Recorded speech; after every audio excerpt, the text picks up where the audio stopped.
The red light biologically doesn't affect our night vision as much as the white light does. So actually, when you're walking or biking through the Gladsaxe project, you can see the surroundings and the night sky a little better, which is kind of a nice side effect of the red light.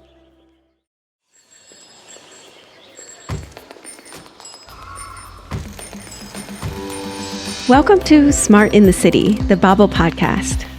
I am your host, Tamlin Shimizu, and really at Babel, we aim to connect the players in the smart city industry with high quality information and ideas through our platform and services.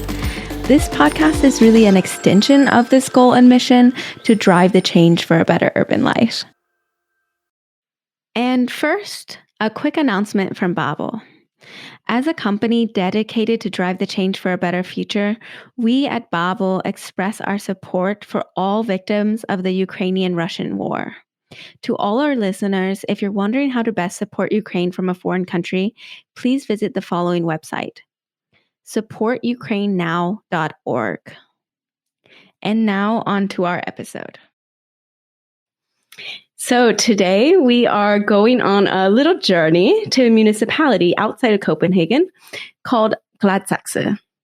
And there, a new red vision of how lighting interacts with humans is being piloted, and all for the sake of bats.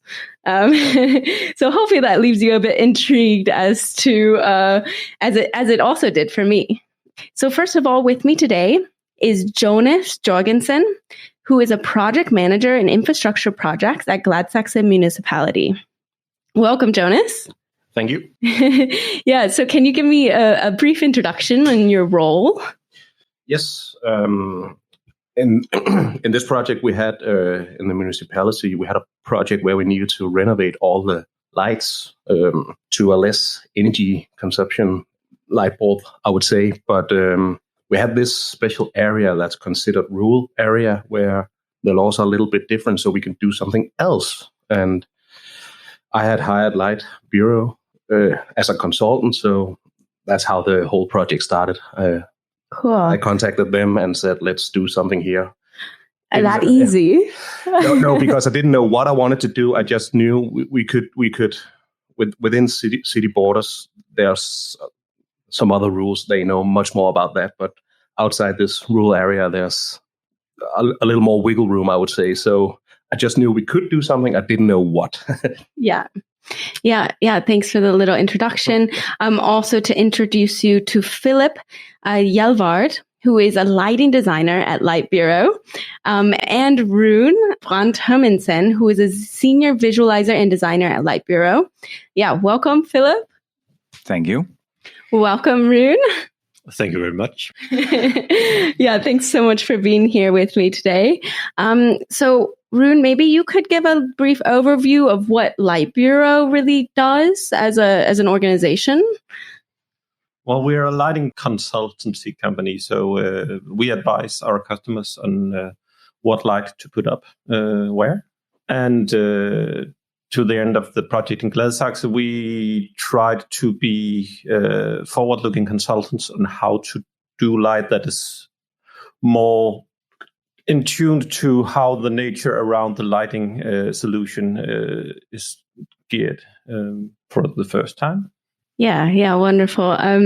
And Philip, maybe you can give us also a short introduction into the project that we're speaking about, a bit extension off of what Jonas said.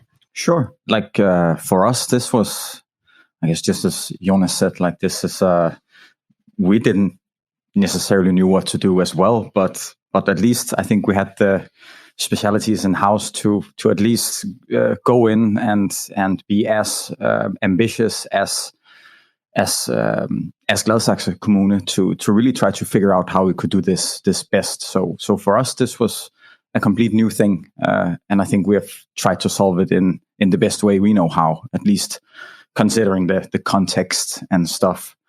So really exciting project.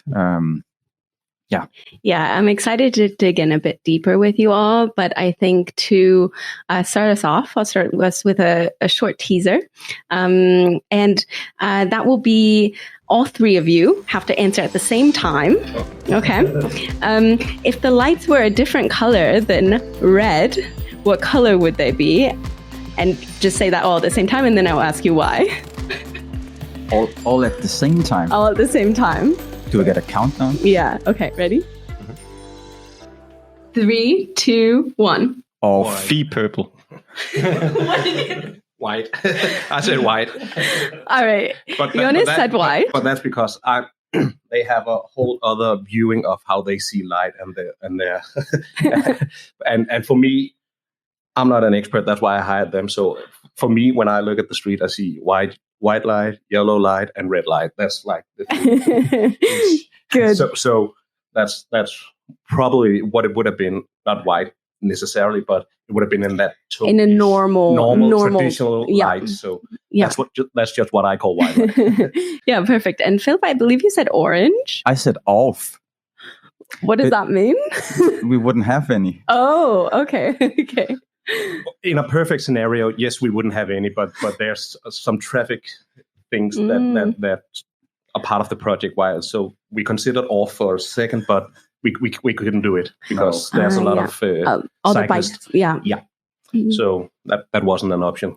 Good. And Rune, you said I said deep purple because that would be as close to red as we could get without purple. Yeah, but I mean, actually, we need the red wavelength, the very long wavelength, and we need a narrow band wavelength to be as cautious as we can with the light in order to protect the bats or have the least impact on them. So, I mean, actually, I agree completely with Philip. It's red or it's off if we have to fulfill the assignment that the customers gave us.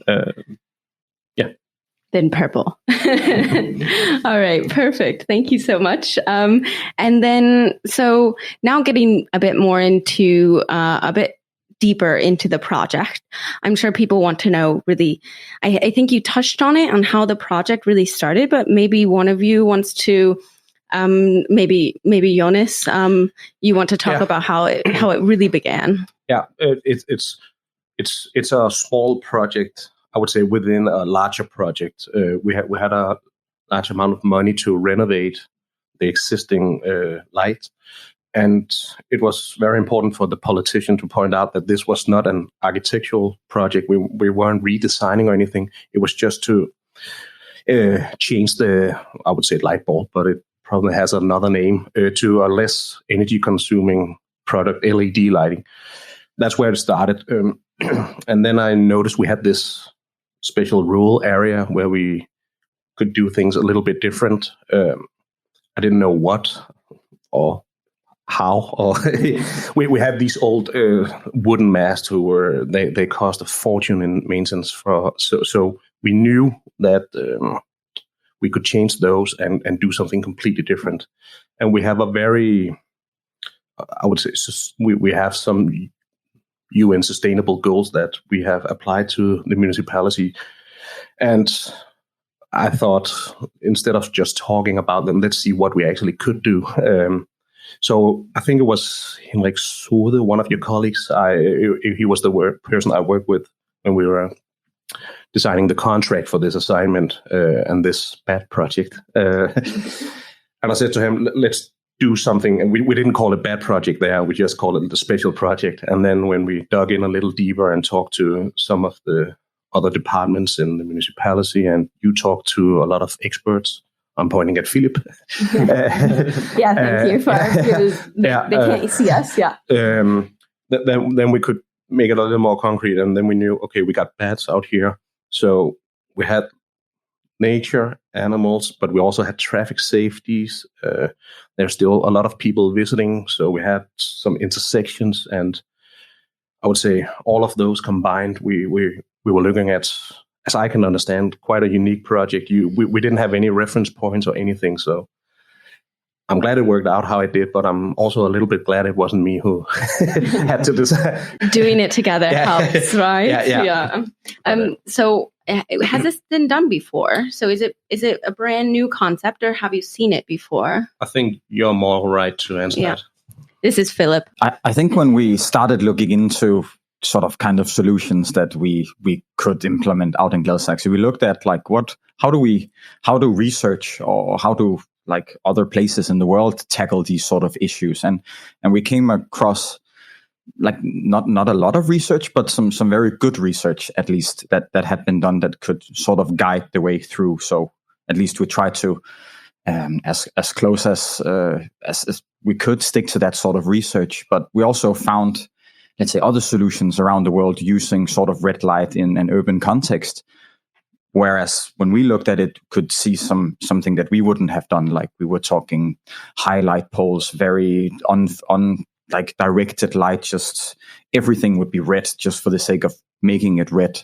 So it was like, yeah, you can use as much light as you want, just as long as it's red, which we didn't at all wanted to do. Like we wanted to put the light where we meant it was needed and still make it red. So I don't think there's any like reference projects, at least within Denmark, that I have heard of. I think it's more Southern Europe, maybe the Netherlands, Ireland. They're pretty far in like the whole UK area, but not to my knowledge. I think that we've seen anything around here in that sort of sense. Yeah, very unique. So maybe you can talk a bit about really the public reception of this from anyone's viewpoint. Obviously, when you say red lights, so you've built an area with red lights. It takes some time to get used to, and it also has some associations, right? Have you heard it referred to as a red light district and things along these lines?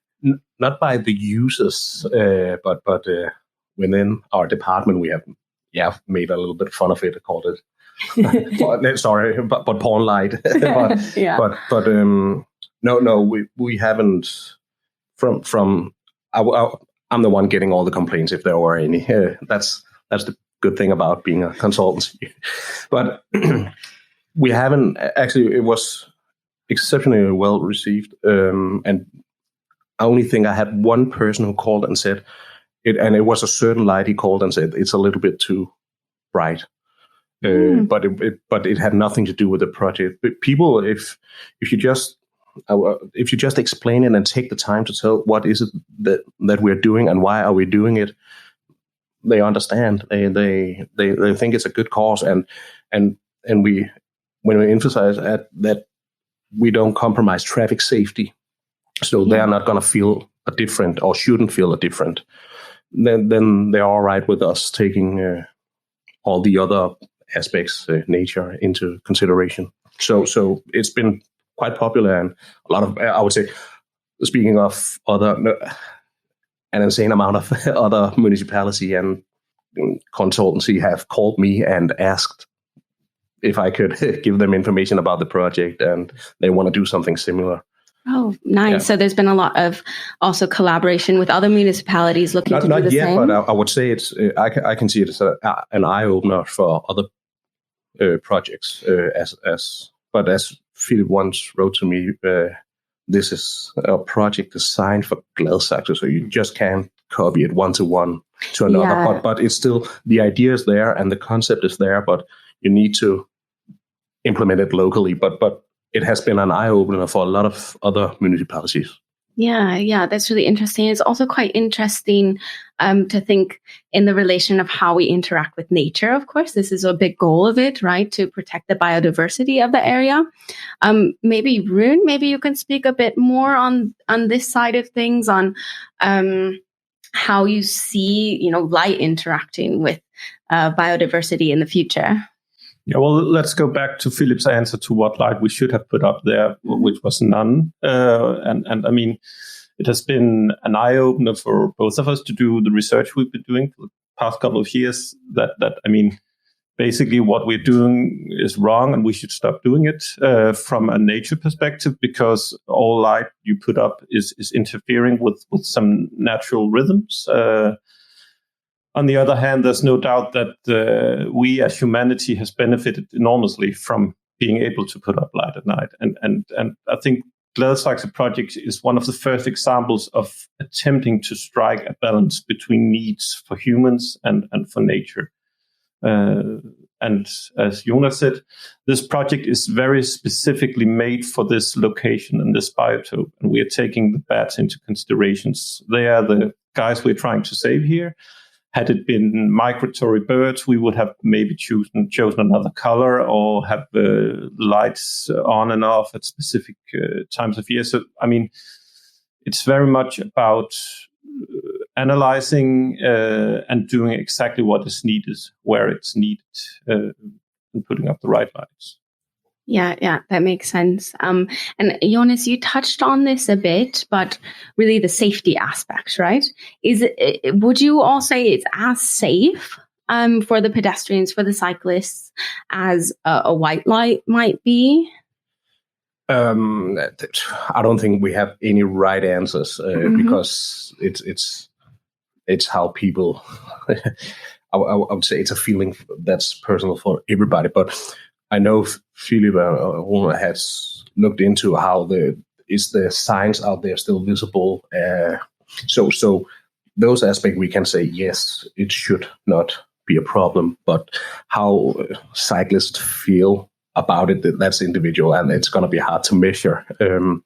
But I would say we're a little bit lucky because it's designed on a road where the municipality stops at one point and the next part of the road is another municipality and they don't have any light. So no matter what, I would say we are better than them. So they will always feel that when they arrive at Gladsaxe, it's better. So I think that's a little bit, we were lucky to implement it in that way. Mm-hmm. But had it been in a completely traditional lighting area where we suddenly turned down, reaction could have been different, but I'm going to say no, there's enough light to not compromise with traffic safety. Yeah. Philip, do you agree with that? Yeah, definitely what Jonas is saying, this is different. You know, like you're not used to biking through an area lit in such a vibrant red. But I also hope that like when people bike through there and they see that, maybe they're a bit more cautious, because we have fast moving traffic coming on and off the highway. We have double-sided bike lanes in both directions. I just think people need to be also just a bit cautious when they go out, to be wary of like, okay, this is new. But then again, when you get used to it, maybe when you've biked there for a couple of months, you know what you're going to expect when you go out there, and then you probably ride with a much more calm state of mind. And for these traffic safety like points of interest that we at least tried to take steps so like pedestrians and cyclists and at least slower moving traffic would be a lot more visible. We have areas where cyclists crosses the road and stuff, and that's we did some steps to try and make that more visible for a driver's point of view, and as well trying to like, let's light up the people in the road. We don't necessarily need to light up the cyclist when they're on, let's say they're part of this area, like the bike lane and stuff. Yeah. So yeah, there is standards to follow when it comes to roads or bigger roads where you have to have a certain color rendering. This falls completely out of that, but the road is still classified as an area where it's not necessarily needed. And I'm happy that we at least could argue the case and get to an agreement where we could see that maybe this road doesn't have to fulfill a highway standard, but at least let's try and meet in the middle for the nature as well. So yeah. because then you wouldn't be able to do anything anywhere you had a road, basically. So it's nice that at least we can see that, okay, yeah, we need to balance it out, basically. Yeah. We can take a bit of comfort away from the people that are most comfortable driving around out there and give a little bit back, which I think is nice. Yeah, it's very nice. So we have to compromise for nature a bit on these things. That was the word. Compromise. Compromise. Yeah. Yeah. So I'm just wondering also, kind of, this is piloted now, right? And then what's next, really? So have you collected, insights on it, and now you're continuing it? What's really next for the project? Yeah, no, right now, I actually think I talked to you about this, Rune, the other day when he called me. And we said it's going to be hard to measure because we don't have any benchmark or anything because how can you measure it? Are they all bad? We wouldn't be able to tell. So I think that the only way for us to measure it is to ask people how they feel about it. And that's a good benchmark. The only problem is the next step is we don't have a lot of these rural areas, so we are very limited where we can do something else. But I would say it doesn't necessarily have to be a rural area. It could be some sort of path, small path or something. It's an eye-opener to, you can do other things with light. I don't know what, and that's why we have experts, but but it's just to instead of doing it the normal way, let's change a traditional light for a traditional light. We are not rethinking, but we are doing as we are saying. We have these sustainable goals. We want to be, Philip said, Gladsaxe, the fun thing about working there is it is an ambitious municipality, and there's money to do these things. I would say that's a good thing, but you also need to do them. So, any advice for people wanting to do something similar? It's hard because all municipalities are so differently structured with economy. But it's nice when politicians say, let's do sustainable goals and let's be better at, and then let's lower our CO2 usage.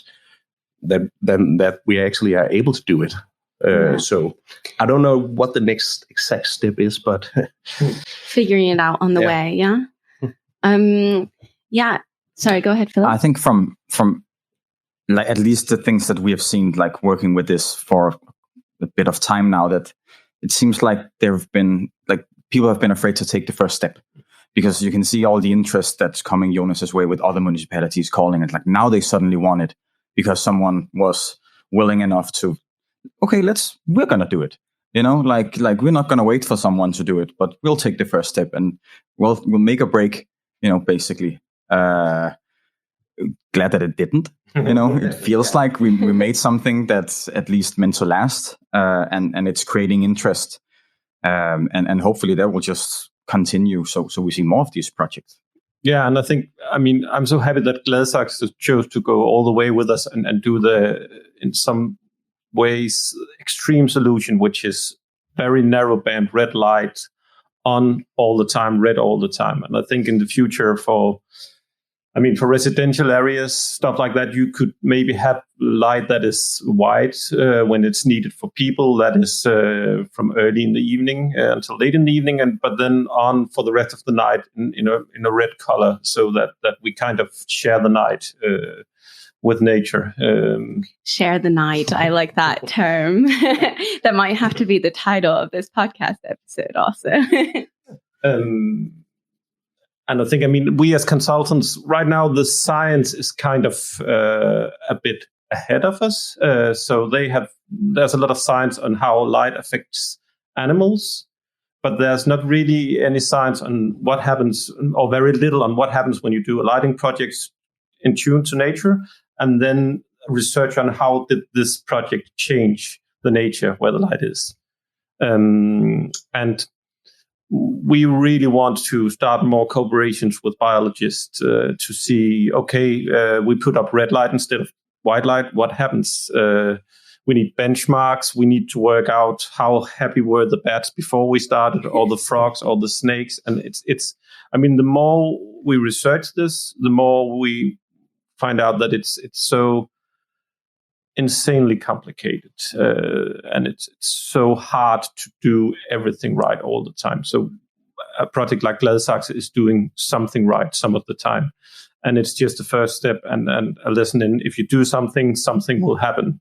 But I think we should also be honest and say we don't think that this has saved nature. There's a football field like 500 meters away from this nicely red lane, which is just pumping out lots of white light. I don't know how the bats feel about that. So this is taking the first step and bringing starting a discussion and maybe just making people aware that light has an effect on nature, and then we need to take that into account when we put up lights. Yeah, that's a really good point. So Jonas, no intention to make the football players start playing under red light? Not my no. I'm a huge football fan, so I would appreciate it if not. But I just wanted to say, as Rune said, this is as far as I know, this is the first of a kind project here locally. I haven't heard anything in Denmark about that's similar to this, and it's a very learn by doing project, because our environmental department or team, they were like, I'm not going to say mad, but they were just, why didn't you ask us about this project? And it was just like, oh, that makes sense, but I forgot. I thought Philip and Rune had it. But they were just like, we could have told so much information, and okay, yeah, now I know. But it's also like the project that's 5 different areas working together. Yes, we also just within our department or within our municipality need to work together, and they had so much knowledge that we probably could have used, and so as Rune said, benchmark next time, and yes, use the existing knowledge we have better. Well, that kind of goes really nicely into this segment, which is a segment we call Trial and Error. Trial and error. What went wrong? What mistakes were made along the way? And more importantly, what lessons were learned? Does anyone want to start? Well, there's nothing that comes to mind. Should there be, This is a consultant speaking. Yeah. I think we did everything perfectly. I have seen the bus coming, but we're not going to push anyone. Exactly. I've been told to say this, but no. Yeah. No, I can. As if you look at the project itself, it is a success. But yes, what could be better? This was not a new way of working, but it was a completely new area of working. And normally, when we do projects in the municipality, we always work out our stakeholders. And before doing this project, I knew who they were, but as this project within the project went along, the stakeholders, we didn't know the stakeholders were bats and environmental department, and so that was something. It couldn't be handled better, but it's just it's you need to consider this when you go along. So that's one area where I'm not going to say it's an error, because it's just. I think it could have helped smoothen the process a little bit. And then, of course, there's the way we communicate things within and how we sell the product, because what people, it's kind of funny, but if you look at the economy we have maintenance economy and new projects. And when we do this is a maintenance project, this red light bat, but when we do a project like this and write on Facebook, people are always asking, oh, so you got money enough for the bats, but not for the old people. And the economy is very complex. So no, we are not taking any money from the elderly. From the elderly, you didn't steal from their pensions. No, this is completely different, and they have nothing to do. But it's just the way of communicating. So it's not, again, not an error, but it's just. We need to be better at these sort of things. And another thing that I don't ever think we could change that about it, but Corona did happen, and all deliverance were just completely scheduled to new time slots. So when we thought we could do the project, I think it was around September, August-ish, we hoped.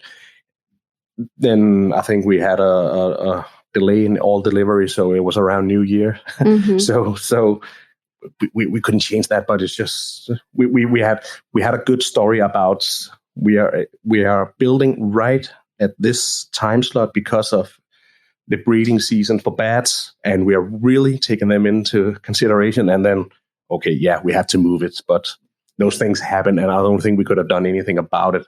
But I think they're in hibernation anyway. Yeah. So, but it's just communication is the biggest part of this sort of project, because people need to understand it, and we can't just do what we want to do. And I think that's actually two of the main points we talk about when we talk about these new kinds of projects as a consultant, that the communication between municipality and the future users is very important, because there will always be angry people on Facebook, but you can mitigate the impact of that if you communicate well. And then this cross-disciplinary need that the people who are responsible for lighting municipalities are often not really used to working with the biologists in the municipality, and we need these projects to be engaged with both parts from the beginning to make them work as well as possible, I think. Yeah, I would say exactly, and a little. Normally, I don't do this, but I spent some consultant hours for them to write the text that I could use for publishing the story about this, because I didn't know enough about this, and we really need to sell me the good story, and they need to understand it. So, yeah, that's. And it's just important for me to note that we are not a biologist either. We are the middlemen as consultants between technology and biology and the needs of the end customers. Yeah, and I'm not a light expert either, so I'm even worse. But you need all these sorts of people working together to make this project happen, right? And bringing the citizens along the way is a really important lesson, I think. Just co-creating something with them, setting expectations, right? And that's one of the UN goals that we have. It's called partnership, where a lot of people look at it as the municipality and businesses working together, but I look at it as we need to involve the citizens, the users. So partnership is one of those UN goals that we have in the municipality. Yeah, that's great. Thanks so much. And then I'm going to ask you all a recurring question we ask every single guest, and you can answer in any way that you would like, what it means to you. What is a smart city? We'll start with you, Philip. I should have said more in the last segment, Then you get to go last. You can talk about it from a lighting perspective if you'd like. Because, we have people from all different types of sectors talk about what really makes a city smart. So to you, and from your perspective, what would make a city smart, either in lighting or overall? Like the first things that come to mind when smart city, I think maybe it's because it's, I don't know if you call it like an indoctrination with all this, like, it needs Wi-Fi, it needs to talk with, like, everything needs to be connected. I haven't seen a good use case for it yet, and I probably just think that would make lighting dumber in a sense. So for me, like now it's just more about lighting in a smart city maybe, but it's something that considers like everything. The bats. For instance, like out there it was the bats and the people in a city center. Maybe it isn't the bats, but maybe it's you can support activity and rest as well. Like, again, as Ronis said, like the great phrase, we share the night. Like in a city, there's other use cases. In a city that's always alive, maybe that isn't too healthy for anyone living in it. Like there needs to be time to get new energy, to like there's a day tomorrow as well, So a city that considers every need of the people that live in it, and if there's no people, the animals that live in it. So, yeah, all consider it. Yeah, a very holistic approach. Mm-hmm. Yeah, I like it. Jonas? Yeah, I think when for me, it's something about utilization. What we have certain amount of square meters. We don't have any more room, so it's for me the first thing that strikes my mind is a car doesn't need to take up 12 square meters of space 90% of the time.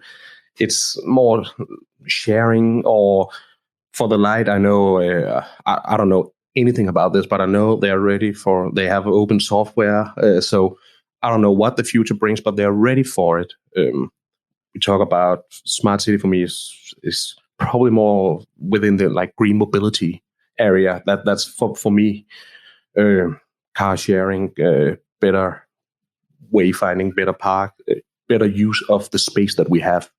It's a completely complex question, but for me, it's like utilization of the space we have in the best possible way. So and sharing a lot, right? Yeah, sharing our resources. Good. Woon, you're a lot. Yeah, I'll support Philip and say maybe a darker city, and a city where the light is in tune for the circadian rhythm of the people living there. And this is not something that's just right around the corner because we're using the same street lights that we have been for a lot of years. But I mean, that could be a hope. Less light only where it's needed and when it's needed. And then I think the smart city thing, there's a lot of possibilities and sometimes a lot more possibilities than solutions. And I think a smart city is somewhere where someone is held responsible for converting possibilities to solutions in order to serve the public interest. And I think there's a lot of hype and a lot of we can do this, we can do that, but very often it doesn't really end up with a solution that takes humans into account. Those were all really good answers. I'm very impressed. So, with that, it's been a really big pleasure. Would you all like to have any last words or anything? Otherwise, I will close us out and just say thank you. Just a minor detail that we missed out, I think, is that the red light biologically doesn't affect our night vision as much as the white light does. So actually, when you're walking or biking through the Gladsaxe project, you can see the surroundings and the night sky a little better, which is kind of a nice side effect of the red light. I didn't think about that as well. There's actually, might take some time to get used to, but there's some benefits on the human side too. Philip it looks like he wants to respond to that. It's because we don't have many of these areas in these metropolitan, like big urban areas. So this is maybe a plug. So if you really want to see the night sky, you go to Gladsaxe. We have thought about selling it at some. How can we do it? but a new tourist attraction. Yeah, exactly. People go to Bispebjerg Cemetery to watch the trees. Go out there and watch the red light. It's quite something. So your next destination. So thank you so much to all of you. Always a pleasure to be able to sit in person as well, especially in the beautiful city of Copenhagen. And thank you for Jonas for sharing your sides from the municipality side. I think it's also very valuable to have on the private side of things. Also, thank you to Philip and Rune on sharing all your insights about lighting and expertise there. And to all of our listeners, if you want to learn more about projects and real life implementations in smart cities in Europe and beyond, you can find more information on babel-smartcities.eu and be part of our community by signing up for free. Thank you all for listening. I'll see you at the next stop on the journey to a better urban life. No Batmobile signs or anything like that. But I think the politicians are probably going to say that. Yeah.